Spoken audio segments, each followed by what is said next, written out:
ہمارے ہاں پاکستان میں، انڈیا میں، بنگلہ دیش میں اور دیگر ان ممالک میں یہاں پہ فقہ حنفی کی تقلید کرنے والے لوگ ہیں یا فقہ حنفی رائج ہے یا اس پہ عمل کرتے ہیں، وہ یہ سمجھتے ہیں کہ نماز تراویح میں پورے کا پورا قرآن ختم کرنا سنت ہے۔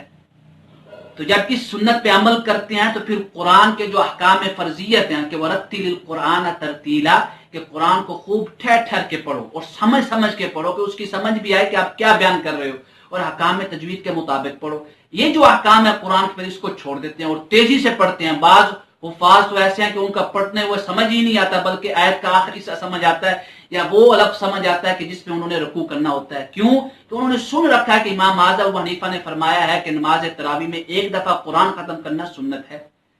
تو ائمہ احناف نے، متقدمین نے اس کی وضاحت کی ہے کہ امام اعظم ابو حنیفہ رحمہ اللہ نے جو فرمایا ہے وہ اپنے دور کے مطابق فرمایا ہے، لیکن ہمارے دور میں کیا افضل یہ ہے کہ اتنا پڑھیں جتنی لوگوں کی استطاعت ہے، اتنا قرآن کو پڑھیں تراویح میں جتنا لوگ شوق سے سن سکیں۔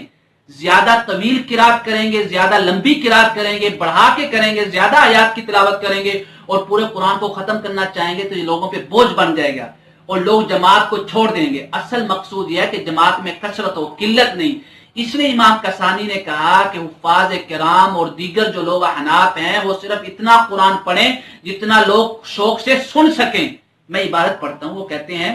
اس سے پہلے وہ ذکر کرتے ہیں کہ امام سے روایت یہ ہے کہ سنت ہے تراویح میں ایک دفعہ قرآن ختم کرنا۔ کہتے ہیں وہ اما فی زماننا، یہ امام کسانی کا زمانہ ہے اور آج ہمارا زمانہ ہے، تقریباً 700-800 سال کا فرق ہے،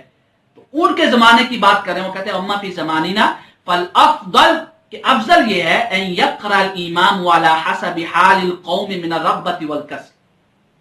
کہ امام جو ہے نماز تراویح میں جو قرآن پڑھا رہا ہے وہ اپنی مقتدیوں کو دیکھتے ہوئے قرآن کی تلاوت کرے، صرف اتنی قدر کی تلاوت کرے، اتنی آیات پڑھیں جتنا وہ شوق سے سن سکیں، ان پہ بوجھ نہ ڈالیں۔ کہتے ہیں فَيَقْرَأْ قَدْرَ مَا لَا يُوجِبُ تَنْفِيرَ الْقَوْمِ عَنِ الْجَمَاعَةِ، اتنا پڑھیں کہ لوگ جماعت کو نہ چھوڑ دیں بلکہ شوق سے جماعت میں شامل ہوں، کیونکہ قرات جو کی جاتی ہے ان کی استطاعت کے مطابق ہے۔ آگے فرماتے ہیں لِأَنَّ تَكْثِيرَ الْجَمَاعَةِ أَفْضَلُ مِنْ تَطْوِيلِ الْقِرَاءَةِ،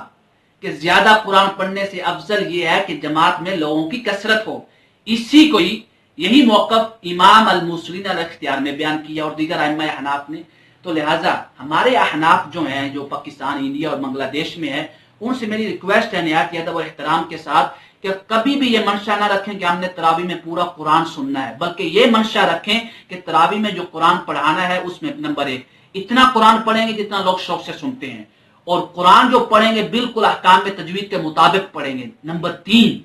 قرآن سننا پڑھنا بھی افضل ہے، اور اس کے بعد اتنا وقت رکھیں کہ لوگ اس کا درس سن سکیں کہ آج آپ نے جو تراویح میں قرآن کی تلاوت کی ہے اس میں کیا کچھ بیان کیا ہے۔ تو لہٰذا یہ ائمہ احناف نے کہا ہے کہ صرف اتنی قرات کریں جتنی لوگ شوق سے سنیں، یہ بالکل نہ سمجھیں کہ نماز تراویح میں قرآن ختم کرنا ہر حالت میں ضروری ہے۔